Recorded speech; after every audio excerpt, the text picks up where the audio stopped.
안녕하세요. 오늘의 사건은 죄사에서 가장 논쟁적인 사건이 있습니다.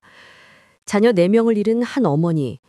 법정은 그를 최악의 살인마로 불렀고 그녀는 20년 가까운 세월을 감옥에서 보냈죠. 그런데 과학은 전혀 다른 이야기를 하고 있습니다. 오늘은 이 사건의 전말, 그리고 20년 옥살이 끝에 찾아온 석방의 배경을 차분히 짚어보겠습니다. 감정이 아닌 증거, 단정이 아닌 질문으로 접근하겠습니다. 사건의 중심에는 한 가정이 있습니다. 평범한 일상, 그러나 반복된 비극. 네 아이는 각각 다른 시기에 집안에서 갑작스럽게 생을 마감했습니다. 당시 지역사회는 충격에 빠졌고 경찰과 의료진 역시 원인 규명에 사활을 걸었죠. 초기에는 희귀한 자연사 가능성도 거론됐지만 비극이 4차례 반복되자 의심은 한 사람에게 향했습니다. 첫째 아이의 갑작스러운 사망은 영아 급사증후군으로 추정됐습니다.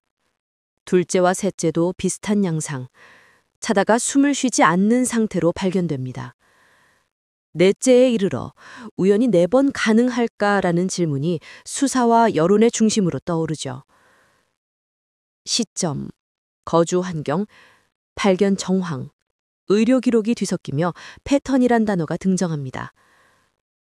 이 구간에서는 각 아이의 나이, 계절, 당시의 건강 상태, 응급 대응 기록 등 타임라인을 도표로 정리해 시청자가 흐름을 따라오도록 뽑겠습니다. 수사기관은 반복성, 모순으로 보이는 일지 기록, 주변 진술, 그리고 정상적 확률로는 설명하기 어렵다는 주장을 묶어 기소합니다. 재판에서는 심리적 동기 추정과 정황 증거가 큰 비중을 차지하고 배심은 유죄 판결을 내립니다. 당시 법정에서 핵심이 된 것은 과학적 불가능성보다는 상식적 개연성이었죠. 이 대목에서 우리가 던질 질문은 분명합니다. 정황의 총합은 과학을 대체할 수 있는가? 시간이 흐르며 사건은 새로운 국면을 맞습니다. 유전학과 심장학, 신경과학이 발전하면서 영아의 돌연사, 치명적 부정맥, 유전 변이 가능성이 다시 조명됩니다. 특히 특정 유전자 변이가 아이들의 급사와 연결될 수 있다는 분석이 등장하면서 기존 불가능해 보였던 우연에 과학적 설명이 붙기 시작합니다.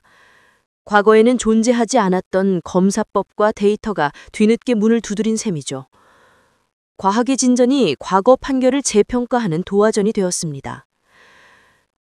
새로운 전문가 의견, 의학 논문, 가족 유전 분석 결과 등이 쌓이며 재심 절차가 시작됩니다. 핵심은 합리적 의심입니다. 만약 대체 설명이 과학적으로 설득력을 가진다면 기존 판결은 유지되기 어렵죠. 결국 법원은 새로운 증거와 과거 증거 해석의 문제점을 인정하고 장기간 복역 끝에 석방이 결정됩니다. 석방은 무죄 판결과 동일하지 않을 수 있으나 최소한 유죄 확정의 정당성에 심각한 의문이 제기되었다는 뜻이죠.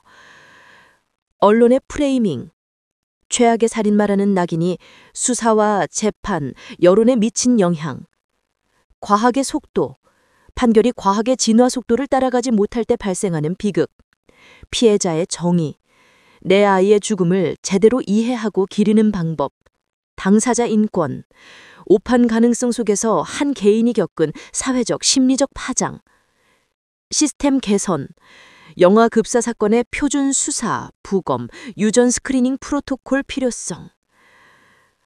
오늘 우리는 한 가정의 비극과 법, 과학의 충돌을 함께 살펴봤습니다. 단정은 쉽지만 진실은 종종 더디게 걸어옵니다. 이번 석방은 끝이 아니라 질문의 시작일지 모릅니다. 앞으로도 저희 채널은 감정이 아닌 증거, 소문이 아닌 기록으로 사건을 다루겠습니다. 구독과 알림 설정 잊지 마시고 시청해 주셔서 감사합니다.